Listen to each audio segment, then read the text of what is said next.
Paris Hilton wants you to forget that she was in this movie. Did you know that in 2008 she starred alongside Carmen from Spy Kids in a gothic rock opera? I'm talking about Repo the Genetic Opera.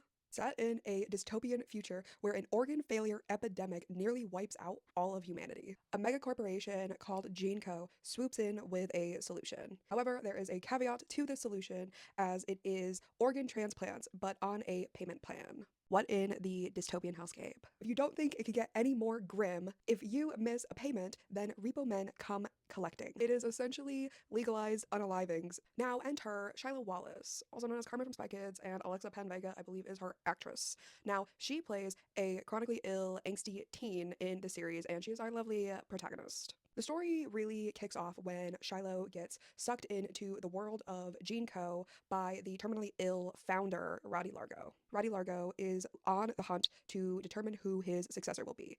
And this is where we enter Miss Paris Hilton, the beloved icon. She plays Amber Sweet, a GeneCo heir, surgery addict, and essentially a full-time train wreck. I say with love. She has two other brothers who are in the running to be the successor to GeneCo. One of them is Pavi, who wears other people's faces, and the other one, Luigi, has anger issues. Dumpster fire of a family. In this story, there's a whole lot of characters, there's a lot of subplots. The story, I would argue, really did bite off more than it can chew. However, in this instance, I want to touch on my favorite character, the Grave Robber. Without giving too many spoilers, the Grave Robber essentially kind of acts as like this unbeknownst guide to our main character, Shiloh, but all I want to say is he's hot. And he sings that one banger of a song about Zydrate. Like, Zydrate comes in a little glass vial. Ooh. I don't know. The girlies who get it will get it. And total sidebar, Amber Sweet, Paris Hilton, and said Grave Robber, chemistry. I'm gonna leave it at that. Like I said before, there are so many characters and subplots, plot threads, so I can't slash don't really want to fully get into it because of the possibility of spoilers. Just know that this movie has a lot of moving parts. And okay, look, the CGI is bad.